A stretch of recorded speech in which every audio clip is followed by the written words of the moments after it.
तासामध्ये आपण distortion and it's control हे प्रकरण अभ्यासलं होतं.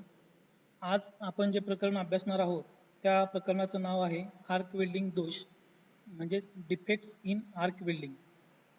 तर या प्रकरणामध्ये आपण आर्क वेल्डिंगमध्ये वेल्डिंग केल्यानंतर जे काही दोष निदर्शनास येतात त्या दोषांची माहिती घेणार आहोत. त्याचबरोबर ते दोष कोणत्या कारणाने येतात आणि ते दोष कशा पद्धतीने आपण कमी करू शकतो किंवा ते दोष कशा पद्धतीनं येणार नाहीत अशा पद्धतीचं वेल्डिंग आपण करण्यास शिकू. तर या प्रकरणाला आपण सुरुवात करूया. तर पृष्ठभागावरील एकसारखी रिपल्स, वेल्डचा सारखा आकार, बीड्सची रुंदी, चांगलं पेनिट्रेशन आणि बाहेरील दोषांची गैरहजेरी हे चांगल्या वेल्डचं बाह्य स्वरूप आहे. आता दोष, डिफेक्ट्स म्हणजे दोष, वेल्डिंगमध्ये कोणकोणते दोष येतात, कशा प्रकारचे दोष असतात हे पाहायचं आहे आपण. तर तयार झालेला जोड आवश्यक इतक्या ताकदीस टिकू शकत नाही, तो एक दोष आहे. आणि त्यामुळं वेल्डिंगमध्ये दोन दोष शीर्षकाखाली विचारात घेतले आहेत. एक आहे दोष तो आहे बाहेरील म्हणजेच एक्सटर्नल डिफेक्ट्स आणि दुसरा जो आहे तो आहे इंटरनल डिफेक्ट्स. आता एक्सटर्नल डिफेक्ट्स म्हणजे जॉबच्या पृष्ठभागाच्या वरती दिसणारे डिफेक्ट्स आणि इंटरनल डिफेक्ट्स म्हणजे वेल्डिंग रनच्या आतमध्ये असणारे डिफेक्ट्स. तर सुरुवातीला आपण एक्सटर्नल डिफेक्ट्स कोणते कोणते आहेत ते पाहूया. पहिला डिफेक्ट आहे अंडरकट. तर अंडरकट म्हणजे बघा, वेल्ड टोच्या ठिकाणी मूळ धातूमध्ये ग्रूव्ह किंवा चॅनल तयार होतो. तर हा जो दोष आहे तो इथं आकृतीमध्ये दाखवलेला आहे. परीक्षेला ही आकृती विचारली जाते. या ठिकाणी हा ॲरो दोन्ही बाजूला दाखवला जातो आणि या ठिकाणी अंडरकटच्या जागी एक्स या अक्षरानं प्रश्न विचारला जातो की आकृतीमध्ये दिलेला एक्स हे कोणता दोष दर्शवतं. तर तो अंडरकट दोष आहे. याच्यामध्ये वेल्डिंग केलेला भाग असतो तो आणि पृष्ठभाग यांच्यामध्ये बाजूच्या भागाला त्या ठिकाणी खाचल्यासारखा आकार तयार होतो आणि याला आपण अंडरकट असं म्हणतो. तर याची कारणं आहेत. एक, विद्युत प्रवाह अतिशय जास्त म्हणजे ॲम्पियर, वेल्डिंग ॲम्पियर जे आपण ठेवतो इलेक्ट्रोडच्या साईजनुसार, तर ते जर जास्त असेल तर हा अंडरकट दोष येतो. दुसरा आहे वेल्डिंगची गती अतिशय जलद, वेल्डिंगची गती जास्त जर स्पीडनं असेल तर या ठिकाणी अंडरकट दोष येतो. सतत वेल्डिंगने जोड जास्त गरम झाल्याने, तुम्ही जर सतत वेल्डिंग करत राहिला आणि ओव्हरहीट जर जॉब होत राहिला तर त्याच्यावरती ज्यावेळी रन मारतो त्यावेळी त्या ठिकाणी अंडरकट नावाचा दोष येतो. त्यानंतर इलेक्ट्रोडची चुकीची हाताळणी म्हणजे इलेक्ट्रोडची मोशन जी आहे ती चुकीच्या पद्धतीने आपण जर देत असू तर हा अंडरकट नावाचा दोष येतो. साधारणतः व्हर्टिकल पोझिशनमध्ये बऱ्याच विद्यार्थ्यांनी जॉब करताना त्या ठिकाणी अंडरकट नावाचा दोष आला होता. त्यानंतर शेवटचा आहे इलेक्ट्रोडचा चुकीचा अँगल. इलेक्ट्रोडचा जो काय अँगल दिलेला असतो तर तो अँगल जर आपण चुकीच्या पद्धतीनं पकडला असेल वेल्डिंग करत असताना तर त्या ठिकाणी अंडरकट नावाचा दोष येतो. जर आता हा दोष येत असेल तर आपण कोणत्या पद्धतीने आपल्या वेल्डिंगमध्ये सुधारणा करायची, त्याच्यामध्ये उपाय आहेत. एक, योग्य विद्युत प्रवाह आपण सेट केला पाहिजे आहे, म्हणजे इलेक्ट्रोडची जी साईज आहे त्या साईजनुसारच आपण त्या ठिकाणी करंट सेट केला पाहिजे आहे. दुसरं, वेल्डिंगची योग्य गती, वेल्डिंग हे योग्य स्पीडनं आपण त्या ठिकाणी मारलं पाहिजे आहे. तिसरं, आर्कची लांबी योग्य ठेवणे, आर्क लेंथ जी आहे शॉर्ट, मीडियम किंवा लॉंग, तर जी तुम्हाला त्या जॉबसाठी आर्क लेंथ सांगितलेली आहे शक्यतो शॉर्ट आणि मीडियम या दोन आर्क लेंथचाच वापर करायचा आहे वेल्डिंगमध्ये. तर त्यासाठी जी लागणारी योग्य आर्क लेंथ आहे त्याचा वापर करायचा. आणि चौथा आहे इलेक्ट्रोडचे हाताळणे अचूक, आणि इलेक्ट्रोडचे जे मोशन आहे ती मोशन योग्य प्रकारे जर दिली आपण तर अंडरकट नावाचा दोष त्या ठिकाणी येऊ शकणार नाही. इथं काही अंडरकट नावाच्या दोषाच्या आकृत्या दिलेल्या आहेत. यामध्ये या ठिकाणी या बाजूला आणि या बाजूला वेल्डिंग रनच्या संपेपर्यंत त्या ठिकाणी अंडरकट नावाचा दोष येऊ शकतो. पी जॉईंट सारखा जॉईंट असेल तर त्या ठिकाणी या बाजूला आणि या बाजूला ज्या ठिकाणी वेल्ड मेटल पृष्ठभागाला टच होतं त्या ठिकाणी खड्डा पडलेला असतो त्याला अंडरकट म्हणतो, तो दिसतोय. या ठिकाणी ही एक स्क्वेअर बट जॉईंटची आकृती आहे. याच्यामध्ये सुद्धा ज्यावेळी सिंगल व्ही सारखा बट जॉईंट करतो आपण त्यावेळी त्या ठिकाणी पृष्ठभागाच्या लगत वेल्डिंग बीटच्या शेजारी या ठिकाणी खचल्यासारखा भाग दिसतो, याला अंडरकट असं म्हटलं जातं. हा झाला एक्सटर्नल दोष पहिला. याच्यानंतर दुसरा एक्सटर्नल दोष आहे ओव्हरलॅप. ओव्हरलॅप म्हणजे इलेक्ट्रोडचा वितळलेला धातू मूळ धातूमध्ये न वितळता मूळ धातूच्या पृष्ठभागात वाहिल्याने ओव्हरलॅप निर्माण होतं. ओव्हरलॅपची तुम्हाला आकृती दाखवल्या, आकृतीवरून तुमच्या लक्षात येईल की या बाजूला आणि या बाजूला जास्त प्रमाणात वेल्डिंग झालेलं आहे त्यामुळे हा ओव्हरलॅप झालेला आहे. तसंच इथं बट जॉईंट सारखा जॉईंट आहे त्या ठिकाणी सुद्धा हा जो भाग तिरक्या रेषेने दाखवलेला आहे आणि इकडे जो भाग दाखवलेला आहे हे ओव्हरलॅप झालेलं आकृतीमध्ये दाखवलेलं आहे. त्यानंतर याची कारणं काय आहेत, तर विद्युत प्रवाह कमी, जर आपण वेल्डिंग करंट कमी ठेवला तर त्या ठिकाणी ओव्हरलॅप होण्याची शक्यता जास्त आहे. आर्कची गती कमी, जर आपण वेल्डिंगचं स्पीड जे आहे ते कमी ठेवलं तर त्या ठिकाणी ओव्हरलॅप होऊ शकतो. त्यानंतर लांब आर्क म्हणजे लॉंग आर्क लेन्सचा वापर केला तर ओव्हरलॅप होऊ शकतं. आणि अतिशय मोठ्या व्यासाचा इलेक्ट्रोड, गरजेनुसार आपण रॉडची निवड करत असतो. वेल्डिंग जसं कोणता रन मारायचा आहे त्यानुसार आपण 3.15 4 अशा पद्धतीने रॉड निवडत असतो. पण जर का आपण अतिशय मोठ्या व्यासाचा रॉड निवडला असेल आणि त्यानं जर वेल्डिंग करत असेल तर त्या ठिकाणी मटेरियल 100% त्या ठिकाणी ओव्हरलॅप होणार आहे. याच्यावरती उपाय काय आहेत? उपाय पहिला आहे, योग्य विद्युत प्रवाह त्या ठिकाणी ठेवला पाहिजे. म्हणजे आपण जो रॉड घेतलेला आहे वेल्डिंगसाठी त्या ठिकाणी त्या रॉडला जो काही करंट लागतो किंवा जो काही विद्युत प्रवाह लागतो तो आपण योग्य पद्धतीने सेट केलेला असला पाहिजे. दुसरा आहे आर्कची गती योग्य असणे. जे काय आर्कचं स्पीड आहे, वेल्डिंगचं स्पीड आहे ते योग्य स्पीडनं आपण वेल्डिंग करत राहिलो तर ओव्हरलॅप नावाचा दोष येणार नाही. तिसरा आहे आर्कची योग्य लांबी. जर आर्क लेंथ योग्य प्रमाणात पकडली असेल तर त्या ठिकाणी ओव्हरलॅप होणार नाही. शक्यतो या ठिकाणी लॉंग आर्क लेंथ टाळा. शॉर्ट आणि मीडियम आर्क लेंथनं तुम्ही जर वेल्डिंग केला तर त्या ठिकाणी ओव्हरलॅप दोष येणार नाही. त्यानंतर धातूच्या जाडीनुसार योग्य व्यासाचा इलेक्ट्रोडची निवड करणं. ज्या साईजचा धातू आहे, ज्या जाडीचा धातू आहे त्याच्यानुसार आपण इलेक्ट्रोडची त्या ठिकाणी निवड केली पाहिजे. आणि इलेक्ट्रोडची निवड केल्यानंतर मग करंट सेट केला पाहिजे. याच्यानंतर पुढचा आहे, हा जो ओव्हरलॅप दोष टाळायचा त्यासाठी उपाय आहे इलेक्ट्रोडची योग्य हाताळणी. इलेक्ट्रोडची जी मोशन आहे ती योग्य प्रकारे दिली तर त्या ठिकाणी हा जो दोष येतोय ओव्हरलॅप तो त्या ठिकाणी दोष येणार नाही. त्यानंतर पुढचा दोष आहे सच्छिद्रता, त्यालाच पोरोसिटी असं म्हटलं जातं. हा दोष जो आहे तो पृष्ठभागावरती वेल्डिंग रनच्या पृष्ठभागावरती असतो. आणि दुसरा याच्यामधला जो एक दोष आहे ब्लो होल, तो दोष वेल्डिंग रनच्या आतमध्ये असतो. इथे तुम्हाला आकृतीमध्ये सुद्धा दाखवलेला आहे. पहिल्यांदा आपण ब्लो होल किंवा गॅस पॉकेट किंवा वेल्डच्या पृष्ठभागावर वायू अडकल्याने बारीक बारीक छिद्रांचा समूह होतो. याच्यामध्ये दोन प्रकार येतात बघा. पहिली ही जर आकृती तुम्ही बघितली तर या आकृतीमध्ये त्या ठिकाणी हे जे वेल्डिंग रनच्या पृष्ठभागावरती लहान लहान छिद्र दिसतात याला पोरोसिटी असं म्हणतात. आणि जर का वेल्डिंग रनच्या आतमध्ये गॅस पॉकेट निर्माण झाले असतील आणि ते तसाच जर का त्या ठिकाणी वायू अडकून राहिला असेल तर जी आतमध्ये छिद्र असतात त्याला ब्लो होल्स असं म्हटलं जातं. दोन्ही मधला फरक लक्षात घ्या. पृष्ठभागावरती असतात ते पोरोसिटी आणि आतमध्ये वेल्डिंग रनच्या आतमध्ये जर होल असतील तर त्याला ब्लो होल असं म्हटलं जातं. यानंतर इथं टी जॉईंट मध्ये सुद्धा तुम्हाला दाखवलेलं आहे. पृष्ठभागावरती जे आहे ते पोरोसिटी आहे आणि आतमध्ये जे होल असेल गॅस पॉकेट असेल त्याला त्या ठिकाणी ब्लो होल असं म्हटलं जातं. त्यानंतर याची कारणं काय आहेत, तर एक इलेक्ट्रोडच्या पृष्ठभागावर किंवा जोडावर मलिनता असते. म्हणजेच आपण जॉबची जर का स्वच्छता व्यवस्थितरित्या केली नसेल आणि त्याचबरोबर इलेक्ट्रोड जर का त्या ठिकाणी रस्टेड असेल म्हणजेच गंज लागलेला असेल तर त्या ठिकाणी पोरोसिटी किंवा ब्लो होल्स निर्माण होण्याची शक्यता जास्त असते. इलेक्ट्रोडच्या किंवा जोडाच्या मटेरियलमध्ये जास्त सल्फर असल्याने, इलेक्ट्रोडचं मटेरियल जे असेल किंवा वेल्डिंग जॉईंट ज्या मटेरियलचा करायचा आहे त्या मटेरियलमध्ये जर का सल्फरचं प्रमाण जास्त असेल तर ब्लो होल्स किंवा पोरोसिटी येऊ शकते. त्यानंतर तिसरा आहे जोडावयाच्या पृष्ठभागामध्ये बाष्प अडकल्याने वेल्ड धातू जलद गोठल्याने. तर ज्यावेळी आपण वेल्डिंग करतो त्यावेळी जोडावयाच्या पृष्ठभागामध्ये आतमध्ये जर का बाष्प अडकला असेल म्हणजेच इलेक्ट्रोड जो आहे त्यानं जर मॉइश्चर पकडला असेल, तो आर्द्रतायुक्त असेल, त्याच्यामध्ये थोडंफार पाण्याचं प्रमाण शक्यतो हे पावसाळ्याच्या दिवसामध्ये होतं म्हणून आपण इलेक्ट्रोड हे कोरडे करून घेतो ओव्हनमध्ये. पण जर का समजा तशा प्रकारचा इलेक्ट्रोड वापरला असेल तर त्या ठिकाणी ब्लो होल किंवा पोरोसिटी येऊ शकते. त्याचबरोबर वेल्ड धातू जलद गतीनं गोठला असल्यास म्हणजे वेल्ड धातूला अचानकपणे आपण थंड केला असेल तर त्या ठिकाणी आतमध्ये ब्लो होल्स किंवा पृष्ठभागावरती पोरोसिटी निर्माण होण्याची शक्यता जास्त असते. त्याचबरोबर काठांची अयोग्य स्वच्छता.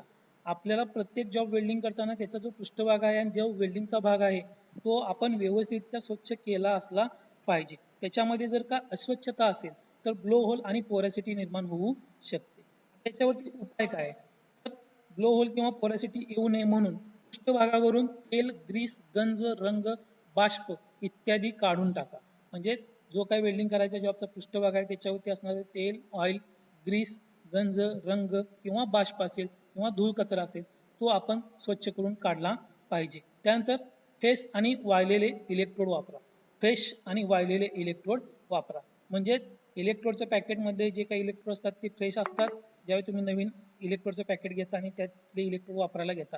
पण ज्यावेळी आपण काही इलेक्ट्रोड असेच बऱ्याच दिवस आपण साठवून ठेवले असतील आणि जर बाहेर वातावरणामध्ये पावसाळ्याच्या दिवसामध्ये जे काही बाष्प असतं त्यामुळे तो इलेक्ट्रोडची जी फ्लक्स आहे ती आर्द्रता शोषून घेते आणि ती फ्लक्स ओलसर होते आणि अशा ओलसर फ्लक्सच्या इलेक्ट्रोडनं जर वेल्डिंग केलं तर त्या ठिकाणी ब्लो होल आणि पोरॅसिटी येऊ शकते. त्यामुळं नेहमी फ्रेश इलेक्ट्रोड वापरा किंवा कोरडा केलेला, इथं वाळलेला हा शब्द वापरलाय पण त्याला कोरडा केलेला असा आपण म्हणू शकतो. तर ते इलेक्ट्रोड ओव्हनमध्ये इलेक्ट्रोड ड्रायिंग ओव्हन नावाचं एक आपल्याकडं मशीन असतं, त्याच्यामध्ये आपण टेम्परेचर सेट करतो आणि इलेक्ट्रोड त्याच्यामध्ये ठेवून देतो आणि मग गरम झाल्यानंतर ठराविक वेळेनंतर ते इलेक्ट्रोड आपण वेल्डिंगसाठी वापरू शकतो. त्यावेळी ते इलेक्ट्रोड पूर्णतः कोरडे झालेले असतात.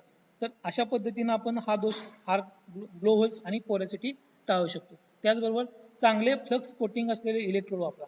नेहमी चांगल्या पद्धतीचा कोटिंग केलेला इलेक्ट्रोड फ्लक्स कोटिंग असलेला इलेक्ट्रोड वापरायचा. इलेक्ट्रोडच्या वरचं जर का कोटिंग निघालं असेल तर त्या ठिकाणी तेवढा भाग, तो जो भाग तयार आहे तो ज्यावेळी आर्कमध्ये वितळत जातो त्यावेळी त्या ठिकाणी कोणता ना कोणता तरी दोष निर्माण होऊ शकतो. त्यामुळं चांगलं कोटिंग असलेला फ्लक्सचा इलेक्ट्रोड वापरायचा. त्यानंतर लॉंग आर्क लेंथ टाळायची, कारण लॉंग आर्क लेंथ तुम्ही ठेवला की त्या ठिकाणी बऱ्यापैकी ब्लो होल्स किंवा पोरॅसिटी निर्माण व्हायला जागा राहते आणि मग त्यामुळे ते गॅसेस अडकून राहतात वेल्डिंग मटेरियलमध्ये आणि त्यामुळे हा दोष येऊ शकतो.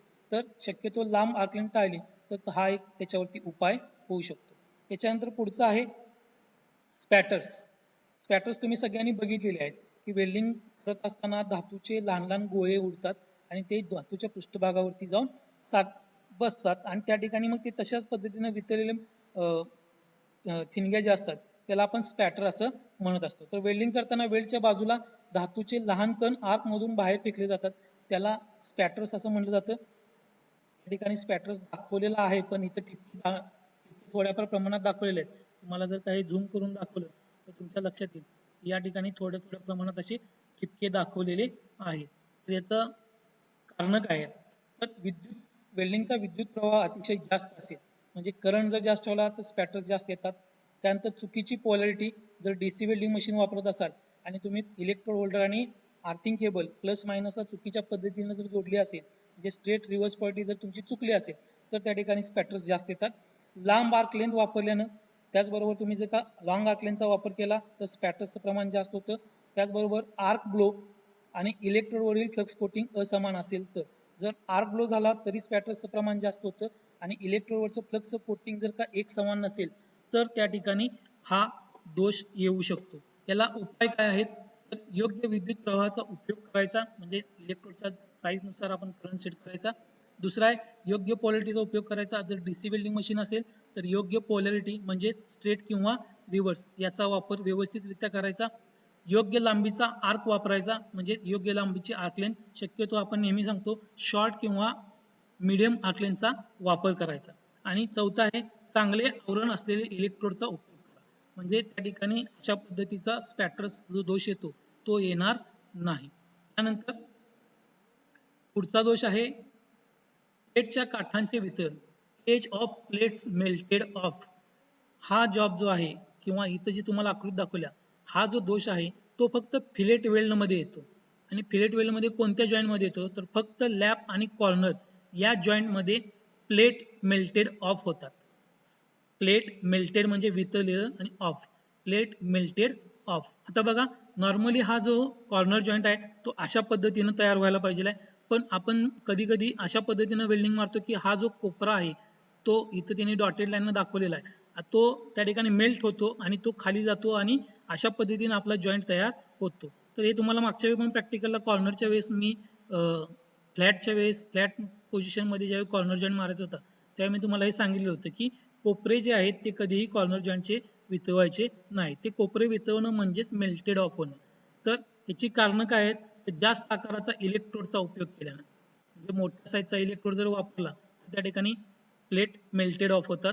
त्यानंतर आवश्यकतेपेक्षा जास्त विद्युत प्रवाह उपयोगात आणल्यानं, म्हणजे करंट सेटिंग करताना तुम्ही जास्त एम्पियर जर सेट केला असेल करंट तर त्या ठिकाणी हे प्लेट मेल्टेड ऑफ होतं.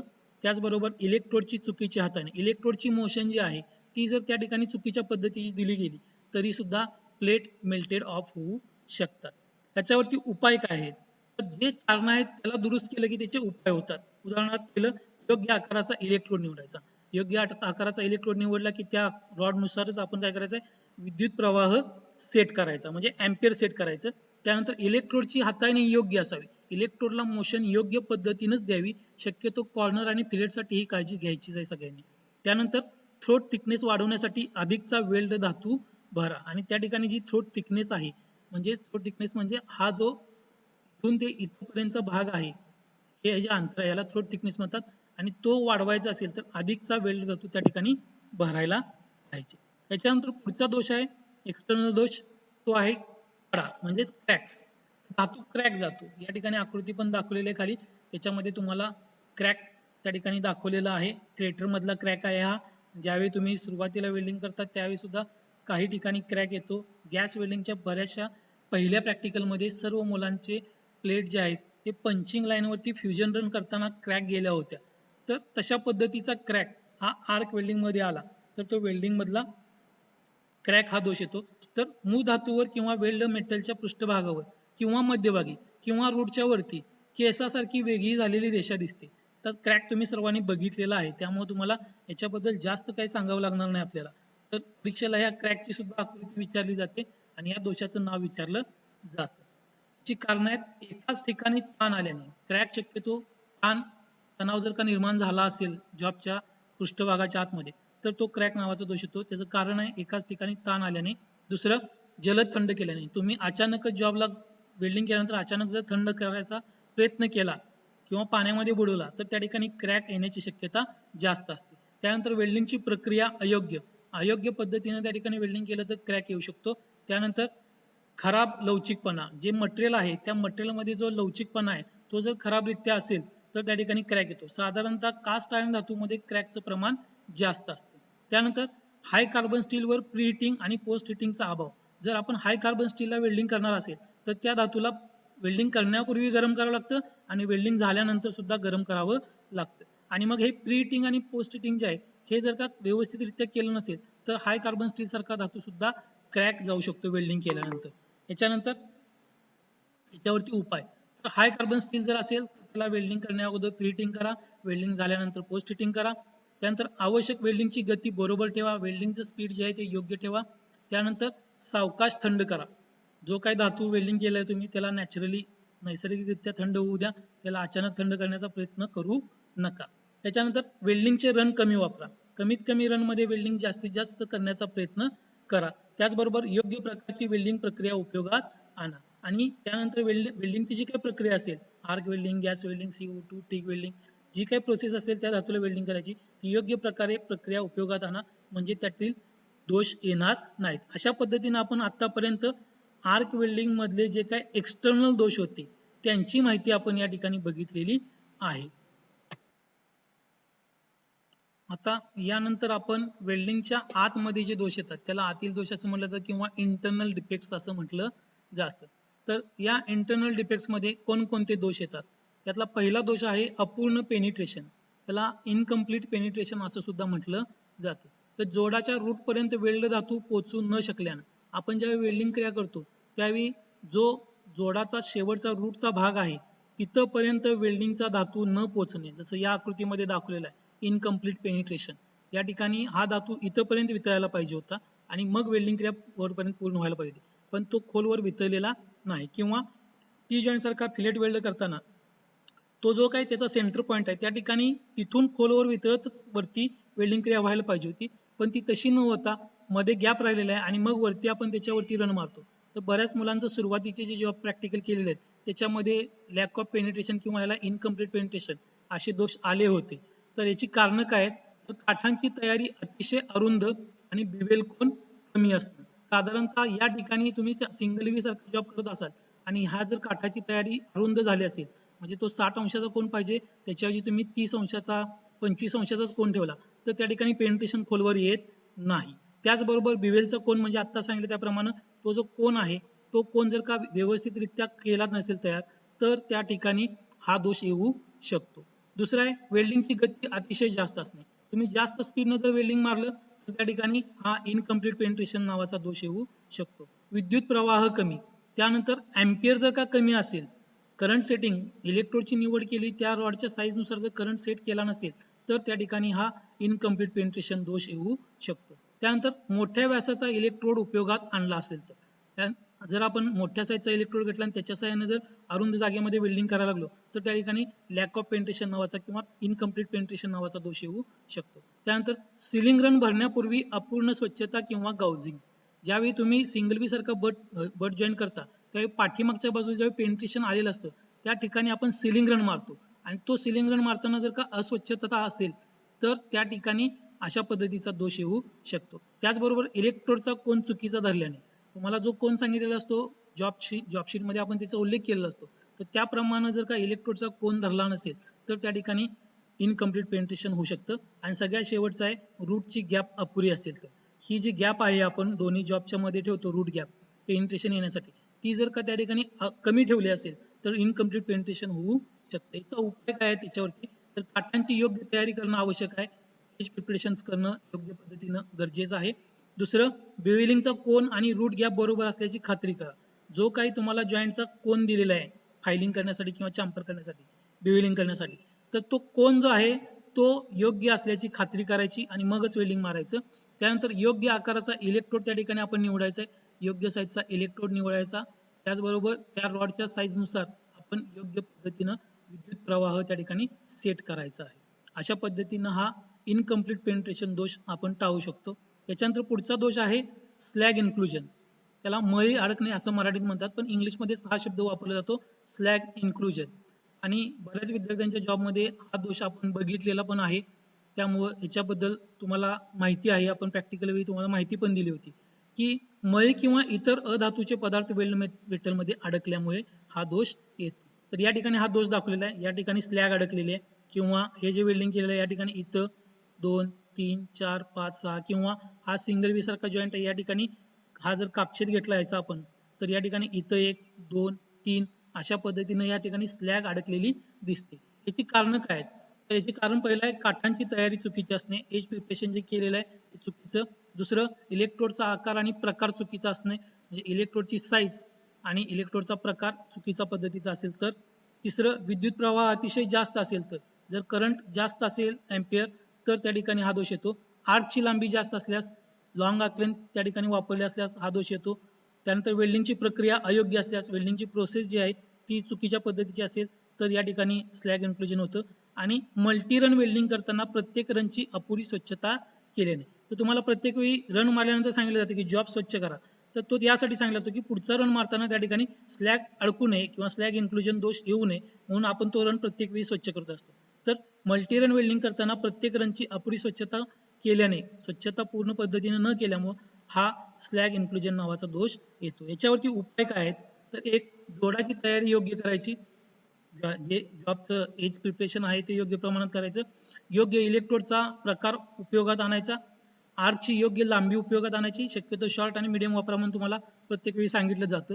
त्यानंतर योग्य वेल्डिंगची प्रक्रिया उपयोगात आणायची, वेल्डिंगची जी काही प्रोसेस आहे ती योग्य पद्धतीनं उपयोगात आणायची आणि मल्टी रन वेल्डिंग करताना प्रत्येक रन पूर्णपणे स्वच्छ केल्याची खात्री करायची.